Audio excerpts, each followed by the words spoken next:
Hecho este planteamiento, digamos ahora que en la Constitución es posible identificar dos grupos de normas, o que es posible hablar de dos aspectos fundamentales, principales de la Constitución. Podemos hablar, por un lado, del aspecto dogmático de la Constitución,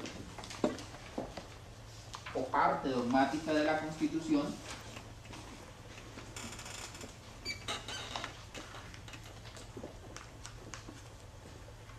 y por el otro lado podemos identificar aquellas disposiciones que determinan la estructura, organización del Estado, sientan bases para el funcionamiento del Estado, que vamos a denominar parte orgánica.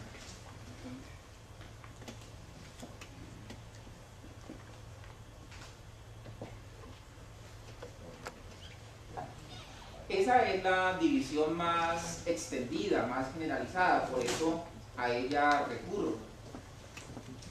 Pero uno puede encontrar, como lo han hecho los teóricos del constitucionalismo moderno, que en la Constitución o a partir de la Constitución es posible encontrar pequeñas constituciones, si se le quiere aceptar, si quisiera aceptar esa expresión. Usted diría, la Constitución es un cuerpo en el cual podemos identificar normas que nos permiten estructurar la Constitución económica, la Constitución ecológica, la Constitución, aunque en materia penal esto es bien discutible porque en materia penal no se dice claramente en la Constitución cuáles son, qué normas imponen penalización, por eso en materia penal más bien se habla de un programa penal de la Constitución. Es decir, que hay una serie de normas de la Constitución que le sientan o le señalan criterios al legislador cuando se vaya a ocupar de la materia penal. Pero también puede hablar de una constitución del trabajo a partir de las normas de la Constitución que tienen que ver con el derecho al trabajo, que tienen que ver con el derecho a la asociación y sobre todo aquella que señala cuáles son los elementos que se deben incorporar al Estatuto del Trabajo, que entre otras cosas el Estado colombiano está en mora de adoptar. Esta distinción o esta clasificación la debemos enriquecer tomando como base lo que dicen los artículos 93 y 94 de la propia Constitución.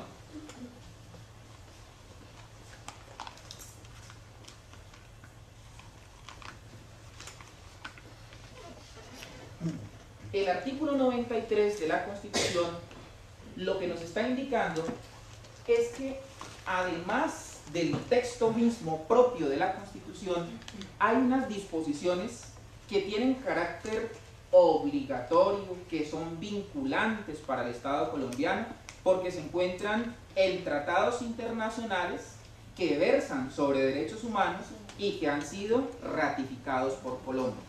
O sea que cuando usted haga la lectura de la Constitución, entienda que además de las normas de la Constitución en sentido estricto, hay unas normas que están contenidas en tratados internacionales que tocan con derechos humanos y que han sido aprobados por Colombia, razón por la cual son prevalentes en el orden interno. Y esa fusión de las normas de contenido constitucional y las normas que hacen parte de los tratados internacionales es lo que se conoce como bloque de constitucionalidad.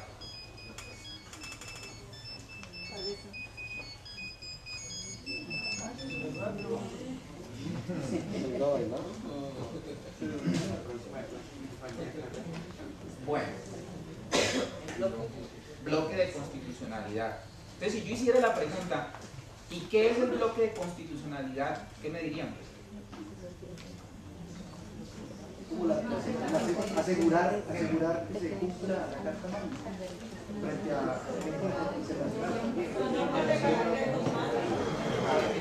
Yo voy a hacer el ejercicio de esta manera. Esta es la Constitución en sentido estricto. Cuerpo normativo que me señala una amplia gama de derechos y me dice cómo está organizado el Estado. Pero lo que debo tener claro es que aquí no está todo. O sea, que si yo hablo del bloque de constitucionalidad, tengo que ensanchar esto. Sí.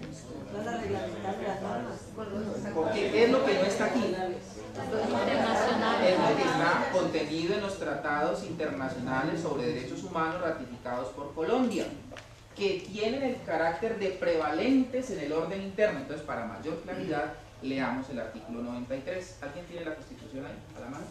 Sí. Los tratados y convenios internacionales ratificados por el Congreso que reconocen los derechos humanos y que prohíben su limitación en los estados de excepción prevalecen en el orden interno.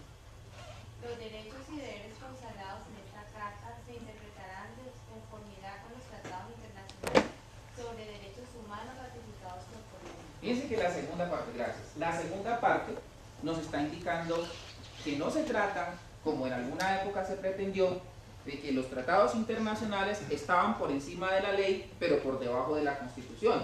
Porque cuando el segundo inciso me dice que los derechos y deberes consagrados en esta carta se interpretarán de conformidad con los tratados internacionales, lo que me está diciendo es que esos tratados internacionales están incorporados a la carta y conforman, junto con las disposiciones propiamente dichas de la Constitución, un bloque. Por eso es que hoy muchas de las reclamaciones que se hacen, incluso por la vía de tutela, están fundamentadas en tratados internacionales y no en el texto expreso de la Constitución política. O incluso, para hacer una reclamación apelando a la vía de la acción de tutela, es perfectamente válido apoyarnos en las decisiones que han adoptado los tribunales que son los encargados de administrar desde el punto de vista judicial los tratados internacionales sobre derechos humanos.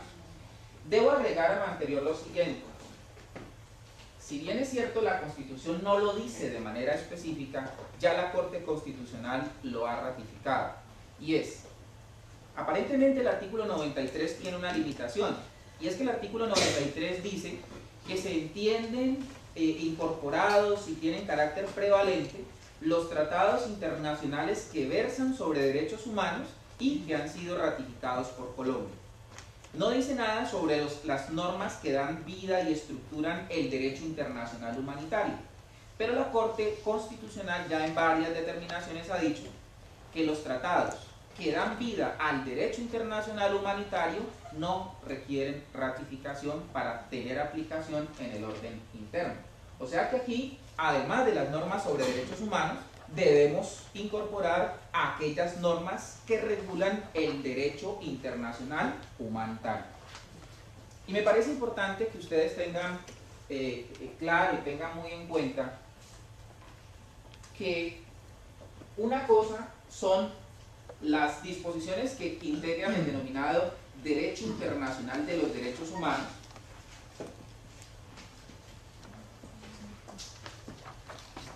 y otra cosa son las normas que dan vida y determinan la aplicación del derecho internacional humanitario.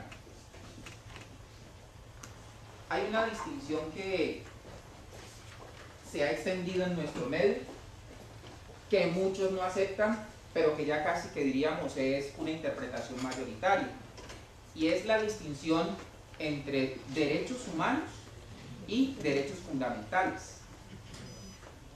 Porque fíjense que nosotros estamos muy acostumbrados a plantear que derechos humanos y derechos fundamentales es lo mismo. Bueno, hagamos la concesión de que sí termina siendo lo mismo. Lo que pasa es que es la terminología la que se tiene que trabajar con algo de cuidado. Cuando usted se refiere a esos derechos contenidos en las normas de derecho internacional, hable de derechos humanos. Pero cuando esos derechos han sido incorporados a la legislación interna, dándoles el carácter de esenciales y dotándolos de un mecanismo de protección, ya no se llaman derechos humanos, sino que se llaman derechos fundamentales.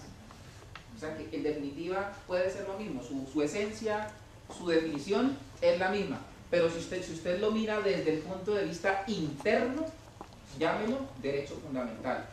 Pero si lo mira como un derecho de carácter general a partir de los tratados internacionales, entonces dele la denominación de derecho humano. Recuerden que el derecho internacional humanitario lo que busca fundamentalmente es una expresión que a uno le parece en cierta medida contradictoria, ¿no? El derecho internacional humanitario lo que busca es humanizar la guerra,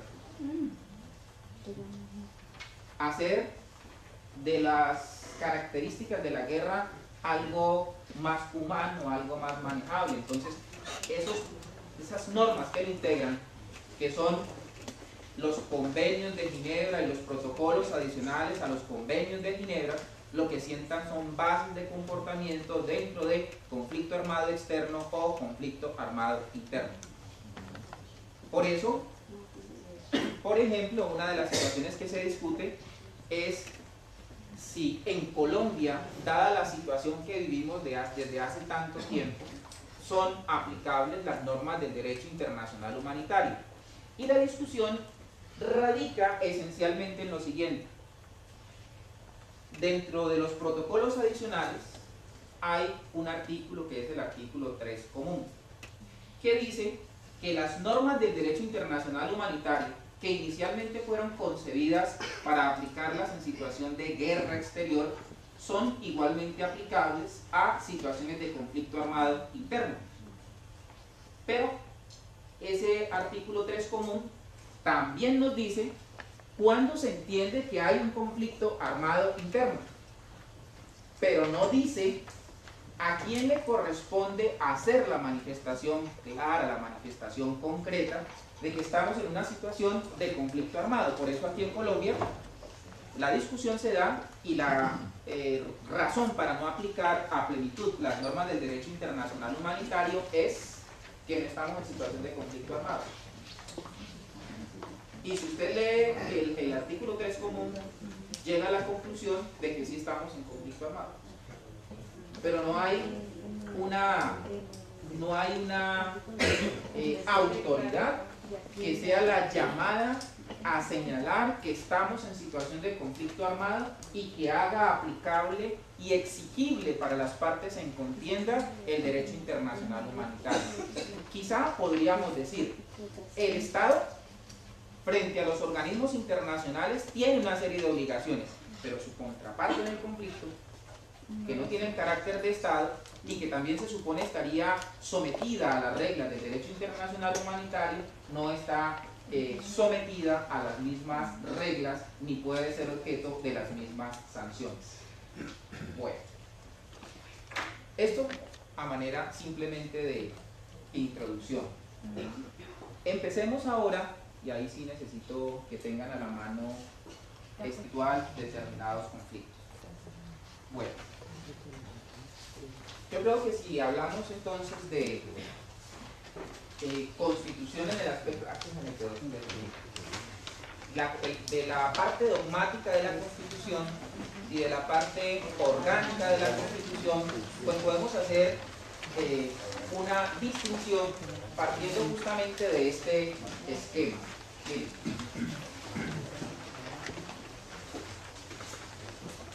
Como punto de partida lógico en el ordenamiento, lo primero que encontramos en la Constitución son los principios fundamentales.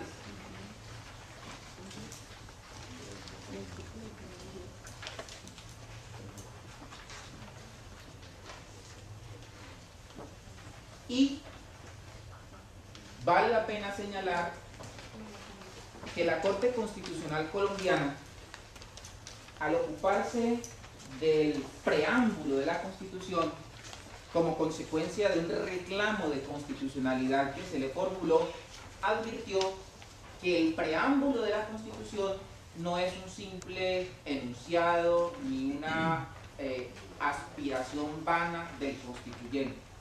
Fue clara y enfática al señalar que el preámbulo de la Constitución tiene carácter vinculante, es decir, que si bien no tiene de una manera rigurosa la estructura de una norma, sí señala el derrotero que el constituyente siguió y se puede utilizar para efectos de interpretación, como criterio de interpretación. O sea que nosotros, además de los artículos que hacen parte de los principios fundamentales, aquí podemos mencionar el preámbulo, por la importancia que la Corte Constitucional le asignó, que la Corte Constitucional le dio. ¿Qué le sugiere a ustedes la expresión principios fundamentales? No, partamos de esta base, ¿no? Principios fundamentales, entonces estos serían los principios fundamentales de ese Estado que se perfila a través de la Constitución. O sea que estos no están referidos a las personas como tal, sino que son los principios fundamentales de la organización política que se adopta a través de la Constitución, para el caso, a través de la Constitución de 1991. Muy bien, las bases. Porque miren que la expresión principio, entendida en su acepción más elemental, es punto de partida, inicio. O sea que los principios fundamentales se convierten en ese soporte, se convierten en el punto de partida del Estado que define la Constitución de 1991.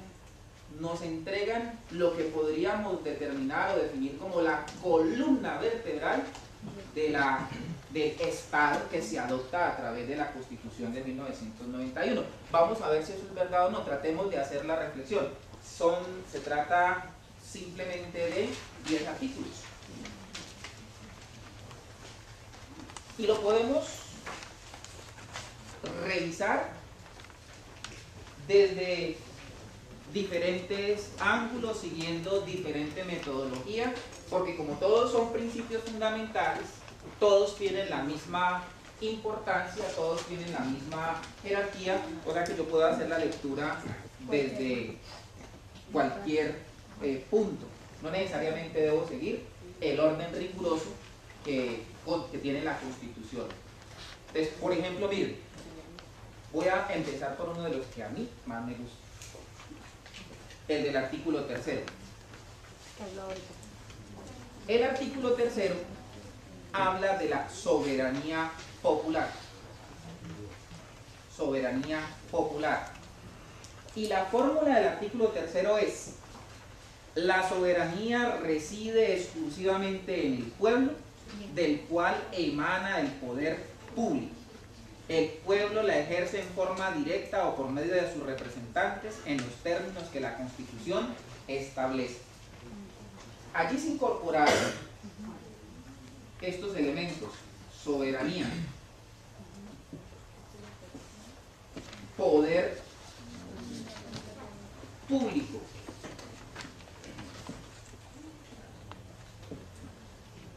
pueblo. ¿Ustedes están viendo? Sí. Muy mal.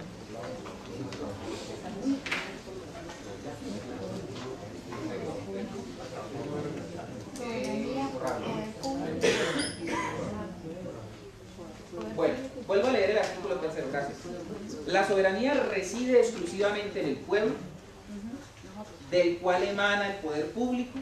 El pueblo ejerce en forma directa o por medio de sus representantes, el pueblo la ejerce en forma directa o por medio de sus representantes en los términos que la Constitución establece. Entonces, aquí se le está dando una importancia singular al pueblo, porque es en el pueblo en quien descansa la soberanía. Recuerdan que ahora decía: no es en la nación, no es en el Estado, sino en el pueblo.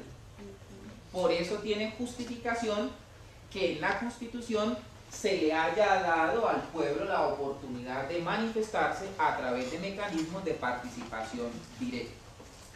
Y luego dice el artículo 3 que es del pueblo que emana el poder público.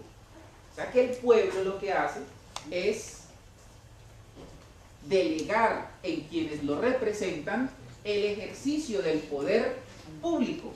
Y vamos a ver luego cómo se estructura el poder público y cómo ejercen en representación del pueblo ese poder que les ha sido confiado. Hay un aspecto importante, me parece a mí, de cara a las elecciones que se avecinan, y es que la Constitución es enfática y, diría yo, bastante clara en señalar con quién tienen compromiso los congresistas. Yo creo que de esa fórmula se puede deducir fácilmente, ¿cierto? Si el Congreso hace parte de la estructura del poder público, se entiende entonces que los congresistas no tienen compromiso con algún partido, o con algún grupo de poder, o con determinadas personas. Bueno, lo estoy planteando, eso sí, desde el punto de vista demónico, desde el punto de vista ideal, desde el punto de vista de lo que debe ser, y más concretamente lo estoy planteando a partir de lo que dice la Constitución. Sí, porque miren lo que dice el artículo 133 de la Constitución. Los miembros de cuerpos colegiados de elección directa representan al pueblo y deberán actuar consultando la justicia y el bien común. El elegido es responsable políticamente ante la sociedad y frente a sus electores del cumplimiento de las obligaciones propias de su investidura. Yo creo que el texto es bastante claro y está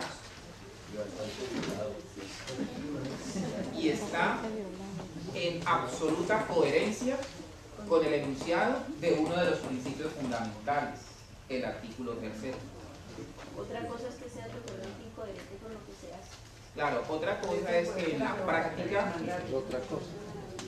porque hago un paréntesis para que hagamos esta reflexión, y es que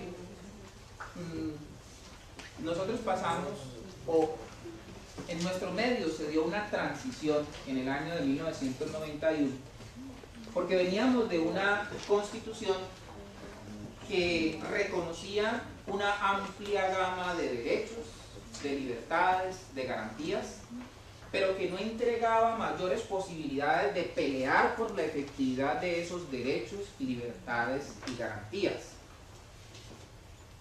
La Constitución Política de 1991 ha sido criticada por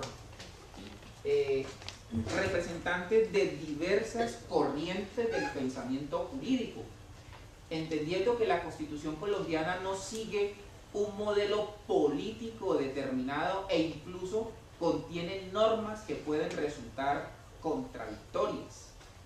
Pero vale la pena recordar, para entender por qué la Constitución colombiana es así, cuál fue el proceso que llevó a su expedición.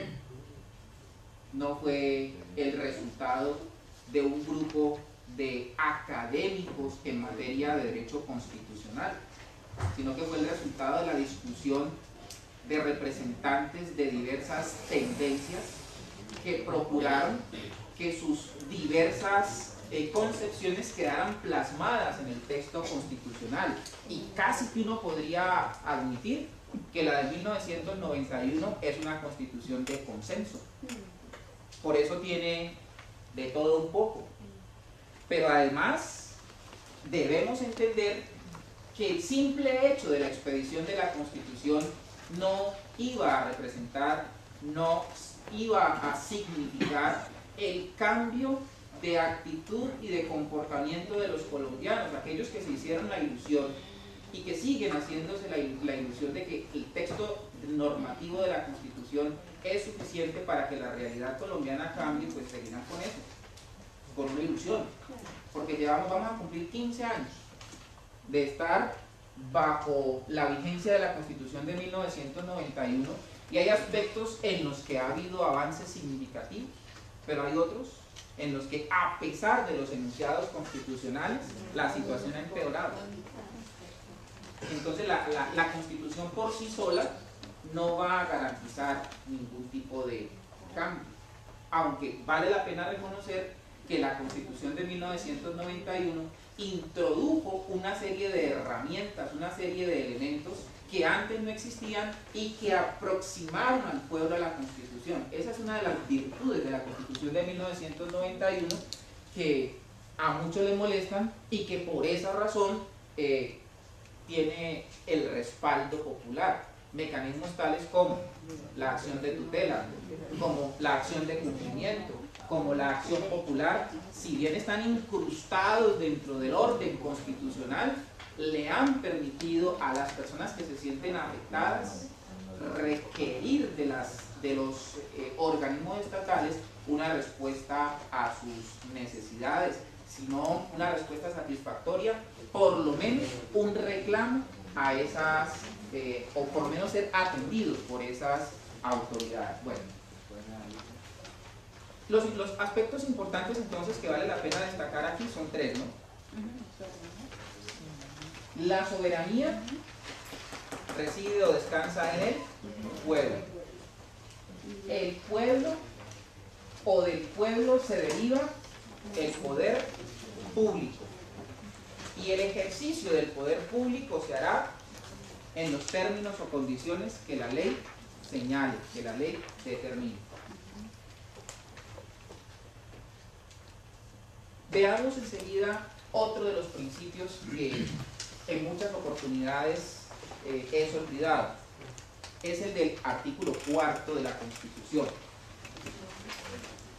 que se resume en la siguiente expresión: la Constitución es norma de normas.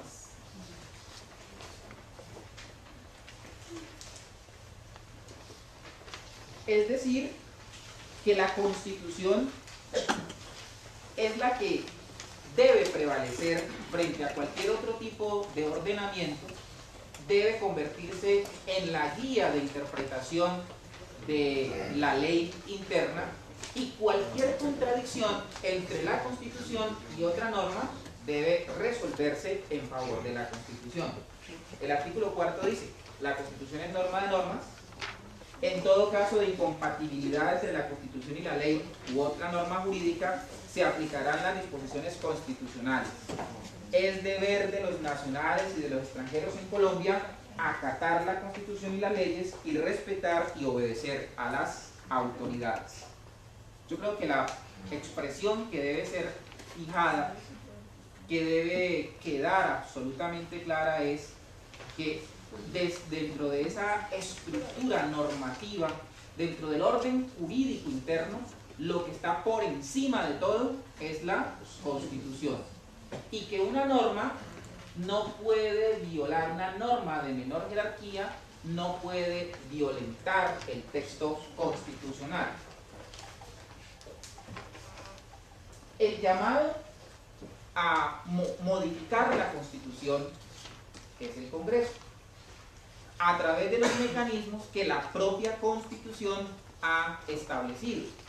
Pero, como este es un Estado de Derecho, y vale la pena decir que si estamos en un Estado de Derecho es porque todos estamos sometidos al imperio de la ley. Ninguna persona, por mucho poder que haya podido acumular, está por encima de la ley.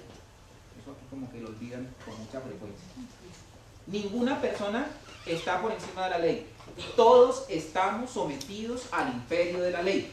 Por lo tanto, si por ejemplo una ley viola un precepto constitucional, aquella autoridad que tenga la función de aplicarlo puede sustraerse a su aplicación por la vía de la excepción de inconstitucionalidad. ¿Y cuál es el argumento que va a alegar para negarse a aplicar la ley? El del artículo 4. La Constitución es norma de normas. La supremacía constitucional, que implica que una norma que viola la Constitución no debe ser aplicada. Y por eso, el procedimiento ordinario es que si una norma es contraria a la Constitución, sea objeto de demanda de constitucionalidad, para que aquel organismo del Estado que tiene el la función de velar por la vigencia de la Constitución, vigilar y cuidar la Constitución frente a las determinaciones que pueda tomar en un momento dado el legislador, se pronuncie sobre la misma. Esa acción de inconstitucionalidad, el ejercicio de la acción pública de inconstitucionalidad, está también en concordancia con el artículo 4 que acabamos de señalar. Pero recuerden que cuando hablamos de Constitución, no estamos hablando solo de los artículos que hacen parte de ese texto, sino que estamos hablando de bloque de constitucionalidad. Bloque de constitucionalidad. Es decir, que además de ese texto, debemos incorporar todas las disposiciones que hacen parte de los tratados internacionales sobre derechos humanos ratificados por Colombia. Dígame. Sí, cuando se habla, dicen, consultemos lo que dice la jurisprudencia. ¿De qué se trata ahí también? Buena pregunta, porque me permite integrar un punto. Muy bien. En principio uno diría que de acuerdo con el artículo 230 de la Constitución, al menos en lo que atañe a las autoridades judiciales, ellas están sometidas al imperio de la ley. Y cuando se dice el imperio de la ley, no se está hablando de la ley en sentido formal, es decir, de la ley expedida por el Congreso como tal, sino de la ley en sentido material, por su contenido. O sea que se habla de la Constitución, se habla de la ley propiamente dicha. La jurisprudencia, la doctrina, la costumbre, los principios generales del derecho, tal como lo dice el artículo 230, son criterios auxiliares. Pero la Corte Constitucional ha sido enfática en señalar lo siguiente. Cuando la Corte Constitucional se pronuncia a través de una sentencia de constitucionalidad, lo que está haciendo es dándole sentido a la ley a la luz de los principios, valores y derechos que contiene la Constitución. Es decir, que cuando la Corte se pronuncia en torno a la constitucionalidad de una ley, hace la lectura constitucional de la ley. Por lo tanto, la decisión de la Corte Constitucional constituye doctrina constitucional y por lo tanto es obligatorio. Por eso en una providencia, la Corte Constitucional dijo algo que a muchos les molestó, pero que es cierto. La Corte Constitucional dijo que entre la interpretación que la Corte hace de la ley y la Constitución misma no hay ni una hoja de papel. Creo que lo dijo de manera muy clara, ¿no? Porque a ella le corresponde, de acuerdo con la Constitución, hacer su interpretación y ajustar la ley a los términos de la Constitución. O sea que la doctrina constitucional es de carácter obligatorio. Bueno, entonces hemos ido sacando así como cápsulas a partir de las propias disposiciones. Recuerden que del artículo 3 sacamos unas. Ahora sacamos la principal. La Constitución es norma de normas. Es decir, que se advierte la supremacía de la Constitución en el orden interno. El artículo 5 toca dos aspectos muy importantes.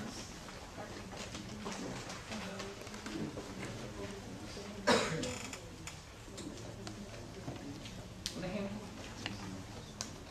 A ver, me piden un ejemplo que plantee una situación en la que se deba dar aplicación al artículo 4 por la vía. Voy a plantear el ejemplo desde dos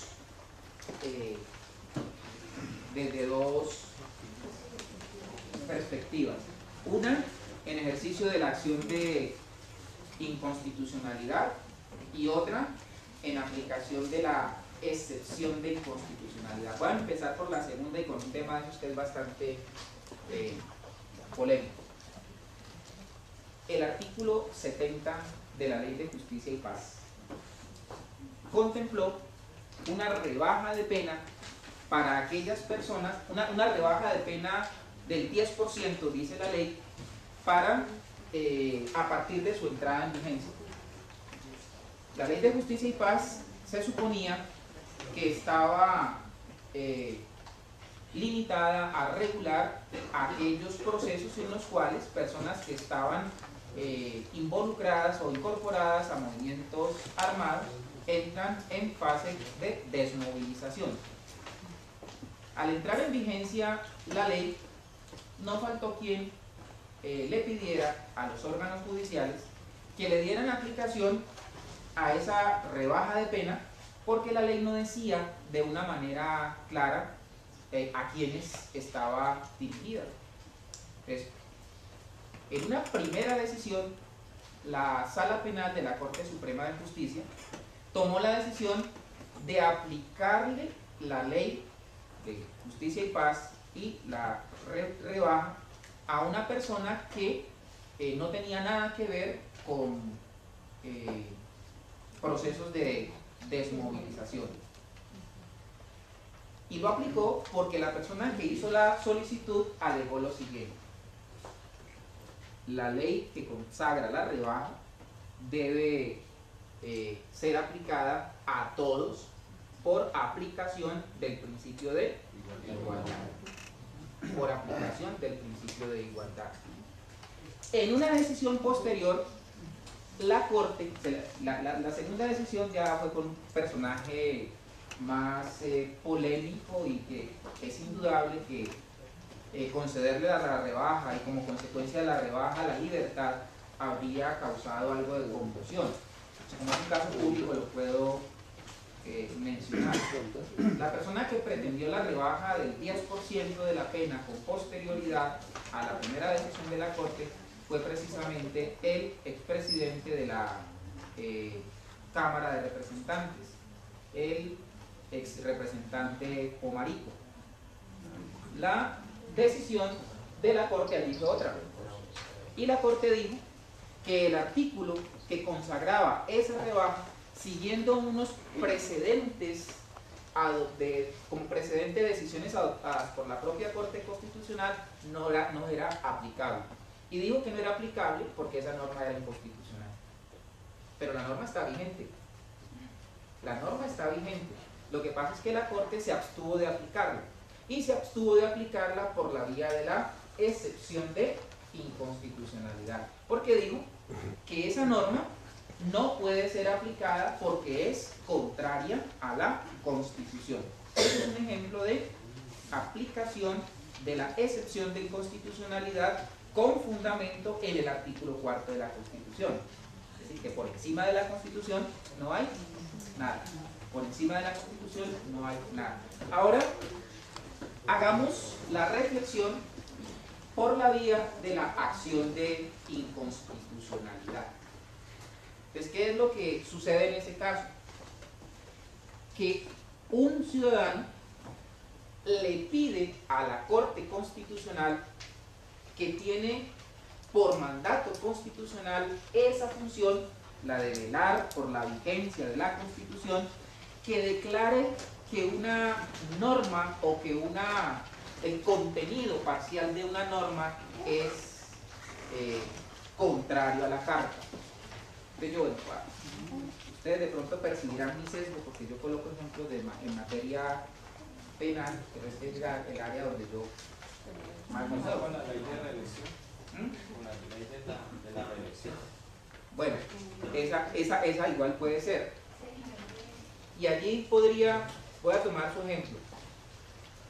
La reelección, cuando llega a la Corte Constitucional, recuerde que la reelección inmediata es un acto legislativo. Es una reforma de la Constitución que se hizo por la vía del Congreso. La demanda contra ese acto legislativo, porque así lo señala la Constitución, solo puede tocar con aspectos de forma y no con aspectos de fondo. Cuando la Corte asume el estudio, dice que solo va a contrastar la ley con las formalidades porque no puede ocuparse de los aspectos de fondo. Pero hace una agregación a su punto de vista, y es que la Corte Constitucional considera que los vicios de competencia son vicios formales.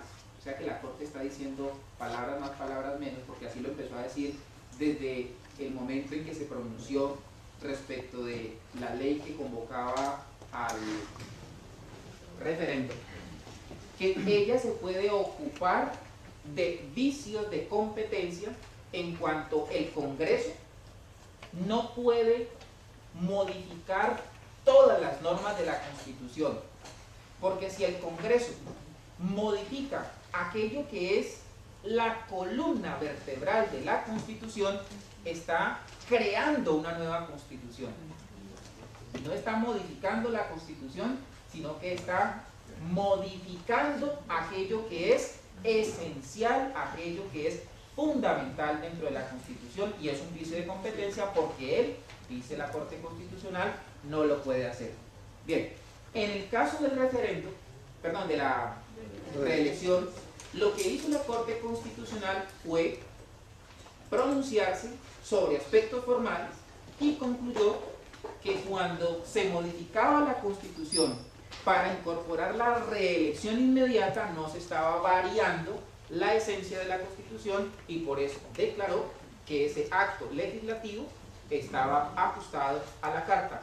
Antes había dicho que aquellos vicios formales que se le atribuían no tenían tal entidad, ¿no?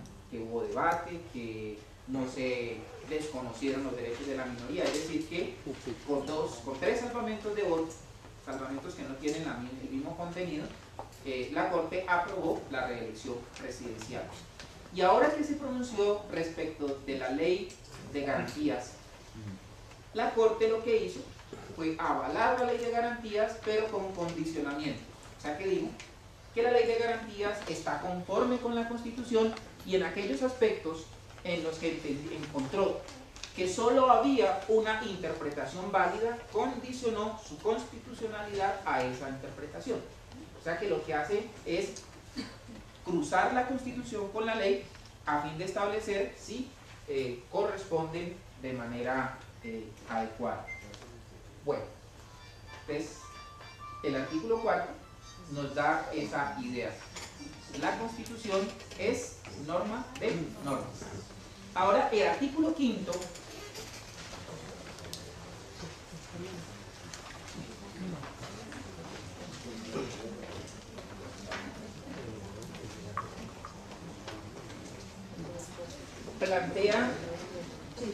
plantea dos aspectos fundamentales. 1 y 5.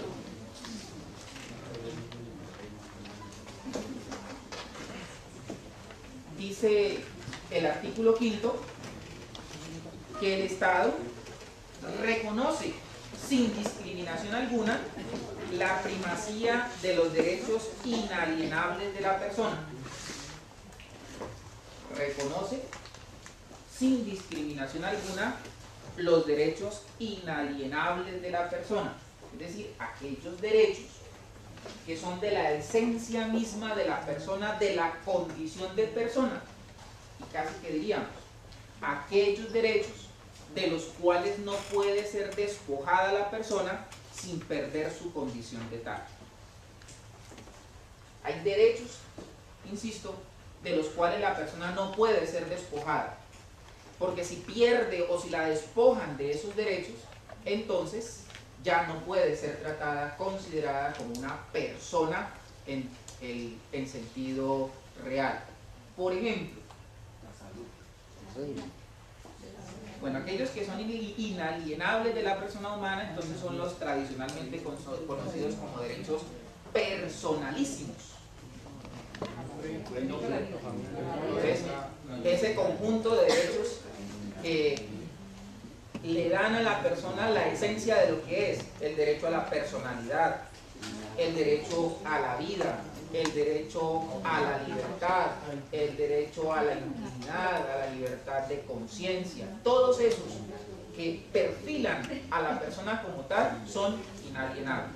Y como derechos inalienables deben contar con mecanismos adecuados de protección. Entonces fíjense que el Estado se compromete a proteger a la persona y protege a la persona poniendo a salvo sus derechos inalienables.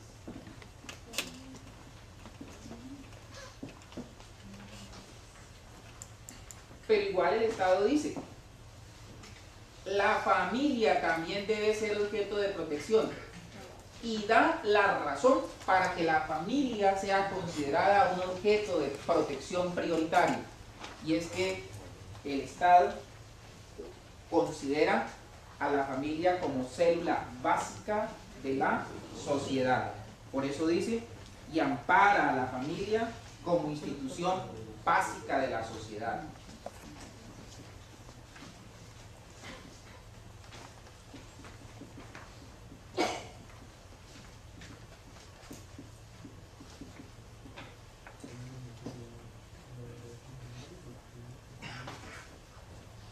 Eso está muy de la mano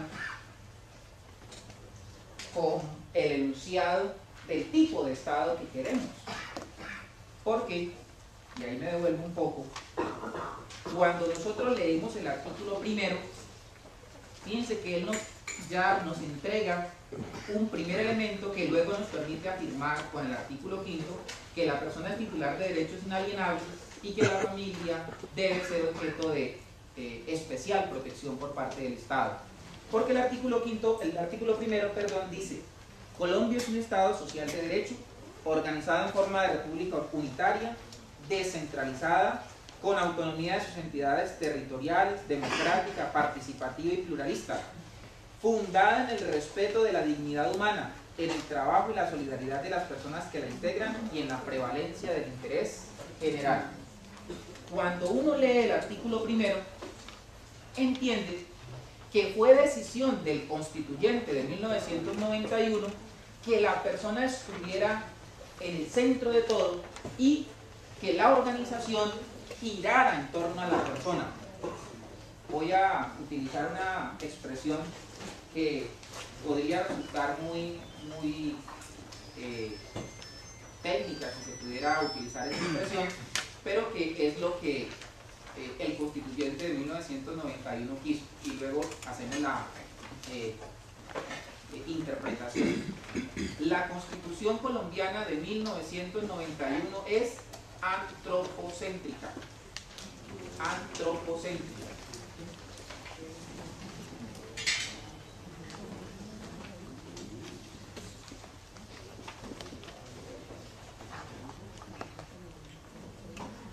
Y esa expresión simplemente nos está indicando que en el centro de todo está el hombre. La razón de ser de esta organización política, social, jurídica, económica es el hombre. El hombre está en el centro de todo. Por eso es que dice el artículo primero que está fundada la organización, fundada en el respeto de la dignidad humana.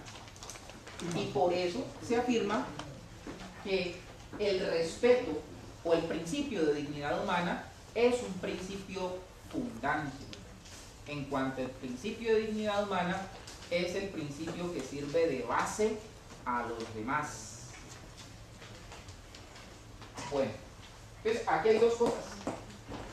Uno, el Estado declara en su propio texto constitucional que la persona es titular de unos derechos que son inalienables. Y en segundo lugar, afirma que la familia merece especial protección del Estado por ser considerada institución básica de la sociedad. Institución básica de la sociedad. Entonces, cuando el legislador utiliza la expresión familia en el artículo 5, debemos entender la familia tal como él mismo la desarrolla en el artículo 42. la familia que se enuncia en el artículo 42 y que, como veremos en su momento, tiene varias fuentes o varias formas de surgimiento. ¿Quieres decir algo? Sí, ¿cuál es el significado? El artículo 6 de la Constitución plantea fundamentalmente dos aspectos.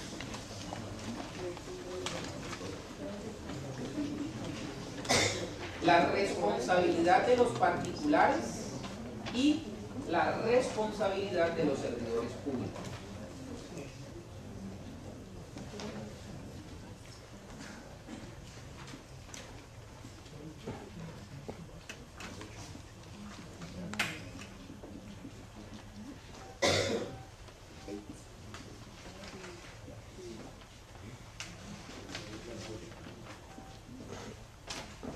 Yo haría, antes de desarrollar la disposición, la siguiente pregunta. ¿Será que la responsabilidad de los particulares es equivalente a la responsabilidad de los servidores públicos? ¿Podríamos colocar, hablando de responsabilidad, a los particulares en el mismo nivel que a los servidores públicos? No. Yo pienso que es una responsabilidad igual a las facultades y adicional más a los servidores públicos. Una responsabilidad. ¿Y por qué el servidor público tendría más responsabilidad?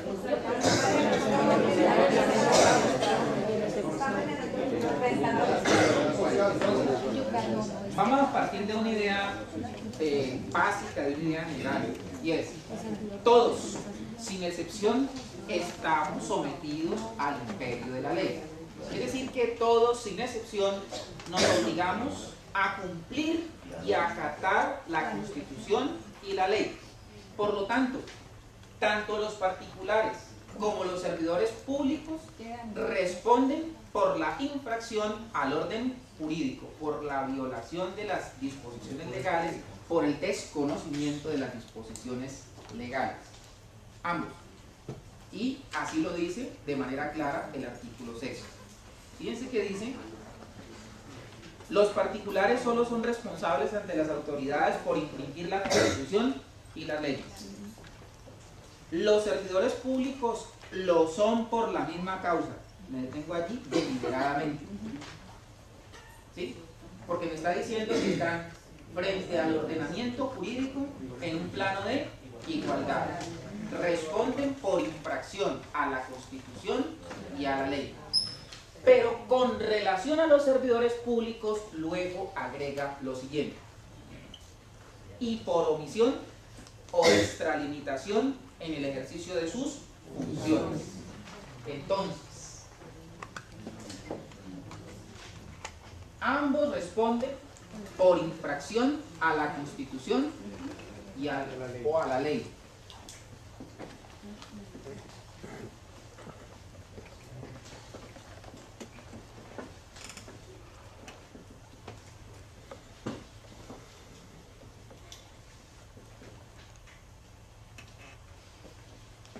Pero los servidores públicos responden además por extralimitación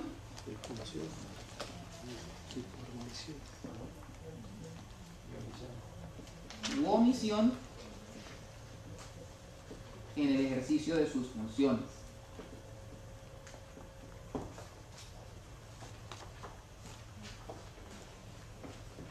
Entonces uno puede, para hacer la interpretación mucho más fácil, recordar lo que en un comienzo planteamos a partir de la noción de Estado liberal.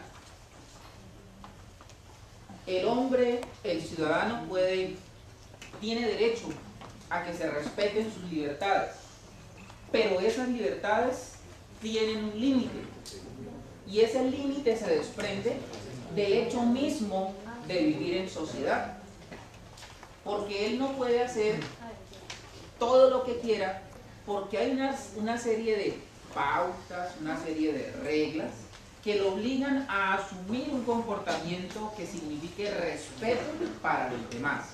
Y eso se traduce en la adopción de un orden que todos deben aceptar. Entonces, el particular puede hacer todo lo que quiera, excepto aquello que le esté prohibido por la ley. ¿Sí o no? Puede hacer todo lo que quiera, excepto aquello que le esté prohibido por la ley. ¿Por qué? Porque él se mueve dentro de un espacio amplio de libertad. Recuerden que dijimos que el Estado interviene solo en aquellos casos en los que es absolutamente necesario. Porque él se compromete a respetar la autonomía de ese hombre que se dice es libre. Pero le pone unas reglas y esas reglas están orientadas a asegurar la convivencia. Sin esas reglas que constituyen el orden jurídico, la vida en sociedad sería difícil. Entonces, hay unas reglas mínimas que todos nos comprometemos a observar. Y la infracción a esas normas pues va a dar lugar a responsabilidad. Pero el servidor público abandona esa condición de particular y asume una serie de funciones, de actividades en representación del Estado y se entiende que en beneficio de la sociedad. Por eso entonces la fórmula cuando se trata del servidor público es otra. Ya no vamos a decir como lo dijimos para el particular. Dijimos para el particular, puede hacer todo lo que quiera excepto lo que le está prohibido. El servidor público, a diferencia, solo puede hacer aquello que le está permitido. Solo puede hacer aquello que le está permitido. El servidor público no puede hacer lo que quiera, sino aquello que le está permitido. ¿Por qué? Porque la función pública está legalmente reglamentada.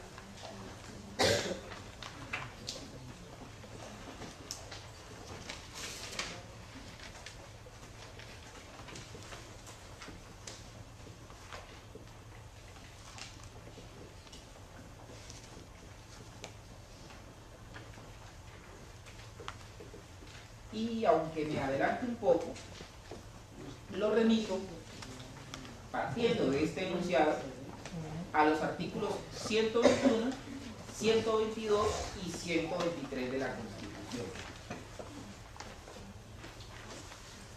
121, 122 y 123.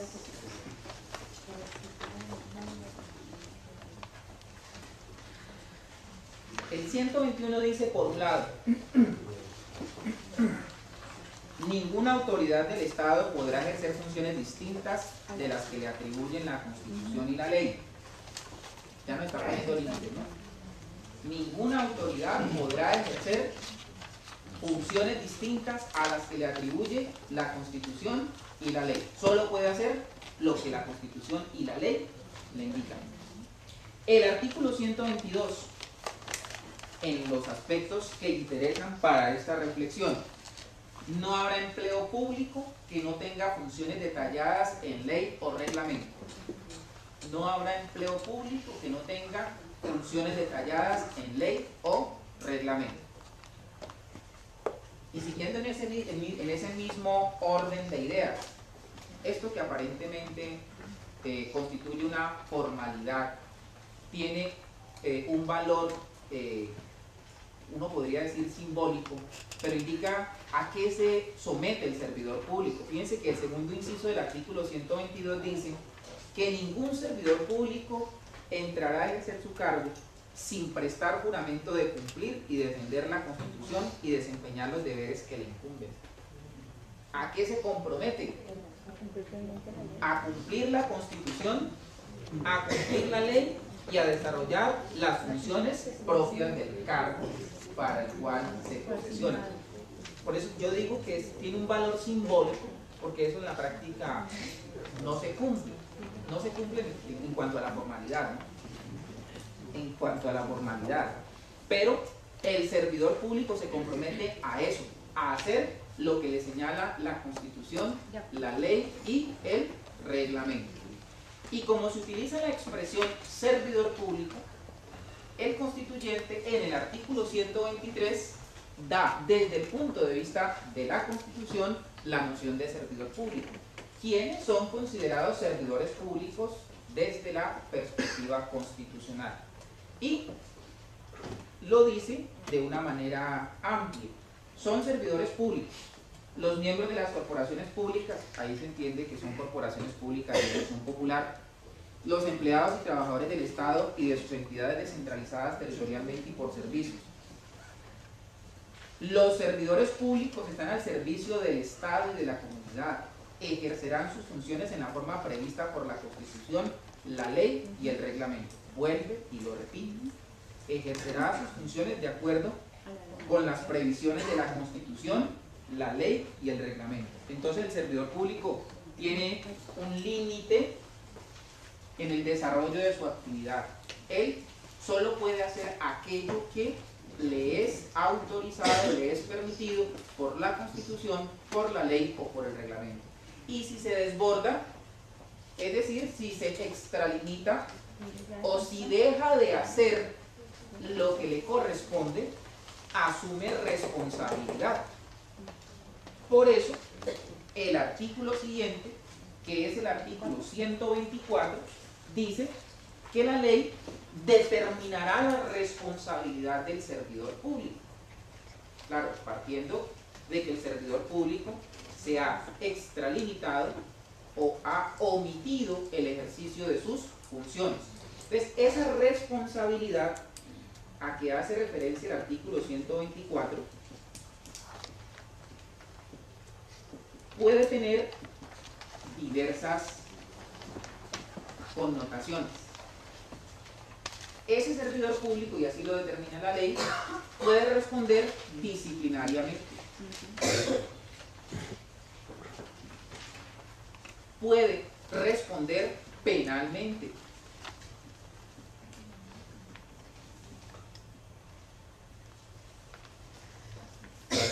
puede incurrir en responsabilidad fiscal,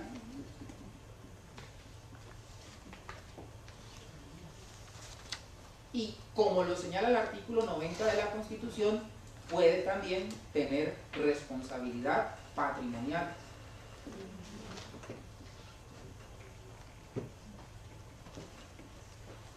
Responsabilidades que al obedecer a propósitos o finalidades diferentes no se excluyen. Es decir, que un servidor público que se desborda en el ejercicio de sus funciones o que omite el desarrollo de sus funciones puede ser simultáneamente objeto de investigación en el plano disciplinario, en el ámbito penal, fiscal e incluso patrimonial. Lo que pasa es que el patrimonial lo remitimos a la acción de repetición, en aquellos eventos en los que el Estado se ve obligado a pagar por una conducta desarrollada por un servidor público que obró dolosamente o con culpa grave. Entonces, el Estado puede repetir contra él para recuperar aquello que se vio obligado a pagar como consecuencia de su conducta funcional, como consecuencia de su comportamiento. Luego, cuando volvamos al punto de los servidores públicos y hacer un poquito de análisis sobre la naturaleza de la responsabilidad que surge, pues haremos las distinciones entre el tratamiento que reciben, por ejemplo, militares, la responsabilidad que en un momento dado pueden asumir los congresistas por las acciones que realizan y la responsabilidad que en términos generales asumen todos los servidores públicos. Bueno, la síntesis aquí. No es igual la responsabilidad o no son los mismos parámetros para establecer la responsabilidad del particular y del servidor público. El particular está sometido al orden jurídico y responde por infracción a la Constitución y la ley. El servidor público responde por infracción a la Constitución y la ley, pero además por extralimitación u omisión en el ejercicio de sus funciones. contratistas tienen responsabilidad ahí. Sí, O sea, ok, por ejemplo,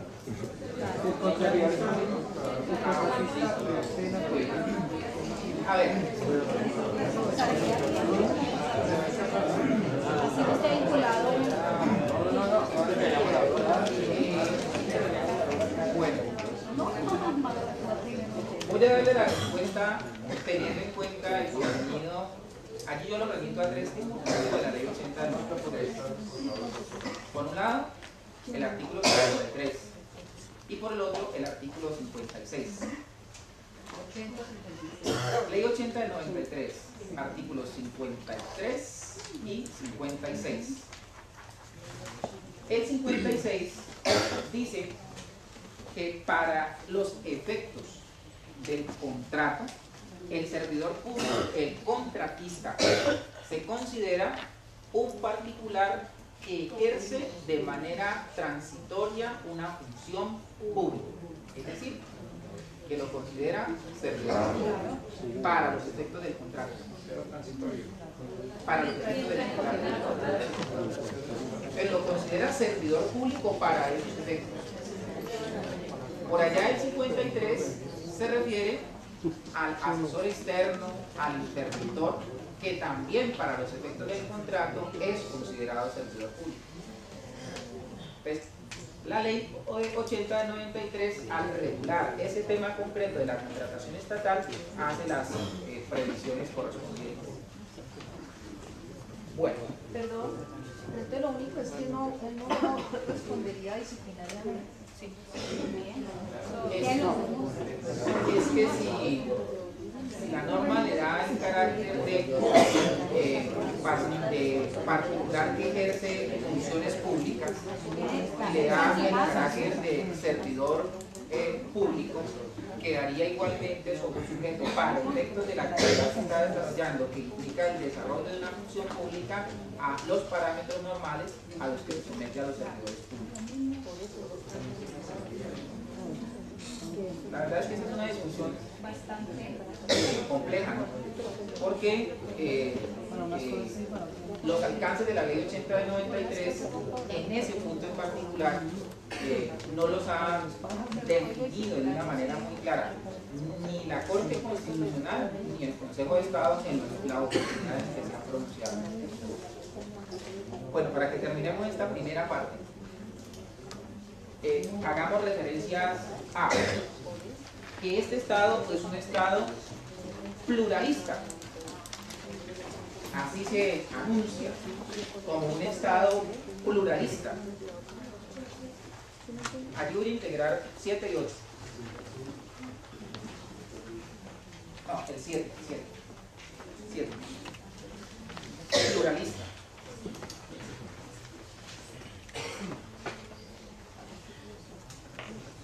En primer lugar, el artículo primero, cuando define las características y la naturaleza del Estado colombiano, dice, recordemos, que es un Estado social de derecho, organizado en forma de república unitaria, descentralizada, con autonomía de sus entidades territoriales, democrática, participativa y pluralista. Afirma su carácter de Estado pluralista en el artículo primero. Y ese carácter de Estado pluralista que ya aparece en el artículo primero tiene un inmediato desarrollo en el artículo séptimo. En el artículo séptimo dice que el Estado reconoce y protege la diversidad étnica y cultural de la nación colombiana. O sea que el Estado nuestro reconoce que en él tienen presencia diversas manifestaciones étnicas y culturales y que esas diversas manifestaciones deben tener por parte del Estado el mismo reconocimiento, el mismo tratamiento, sin que su diversidad sea razón para que reciban un trato discriminatorio. O sea que el artículo primero lo integramos con el artículo séptimo, en cuanto el artículo séptimo nos dice que la nuestra es una nación pluralista y el Estado reconoce esa diversidad, no solo desde el punto de vista étnico, sino también desde el punto de vista cultural, pluriétnico y pluricultural. Eso tiene o debe tener tratamiento en las diversas instituciones. Por eso más adelante, por ejemplo, en el artículo 246 se le da tratamiento especial a los indígenas. De alguna manera uno siente que precisamente por tratarse de una constitución de consenso, pues quedaron positivizadas, es decir, incluidas en la Constitución algunas disposiciones respecto de algunos grupos étnicos, pero dejaron por fuera otros. Y esos otros grupos han empezado igualmente a reclamar por cuanto el reconocimiento de algunos es de rango constitucional y el reconocimiento de otros es de rango simplemente legal. Y por eso miren que en el artículo 246, en el apartado de las jurisdicciones especiales, se habla específicamente de la jurisdicción de las autoridades indígenas. Y pues hay otros grupos étnicos en nuestro territorio que responden a una visión cultural diferente y que no tienen el mismo tratamiento. O sea que esta es una diferencia con reconocimiento positivo que nos lleva a decir que hay otras que fueron excluidas, que no fueron directamente mencionadas. ¿Cómo cuáles?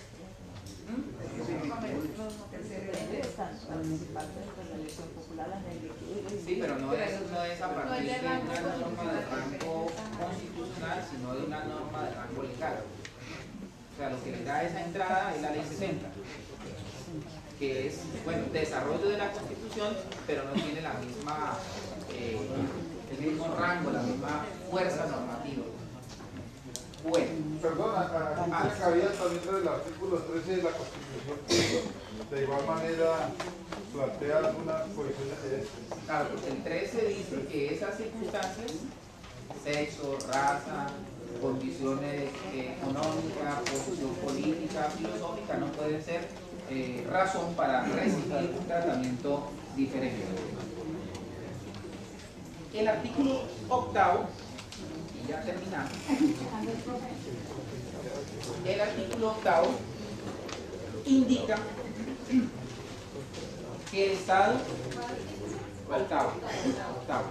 indica que el Estado se compromete a proteger las riquezas culturales y naturales de la nación. Se compromete a proteger las riquezas culturales y naturales de la nación. Allí quedan comprendidos los recursos naturales, patrimonio cultural y arqueológico de la nación, que el Estado tiene el compromiso de proteger.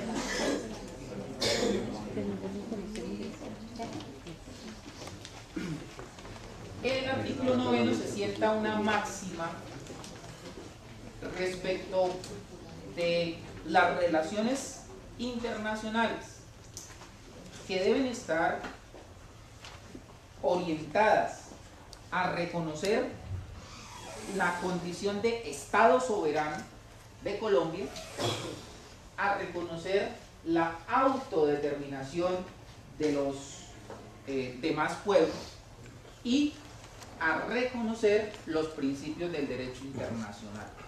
Es decir, a través del artículo 8º, Colombia se declara un sujeto de derecho internacional y como sujeto de derecho internacional va a velar por lo siguiente: por el respeto de su soberanía, por el respeto a la autodeterminación de los pueblos y por el reconocimiento de las normas de derecho internacional.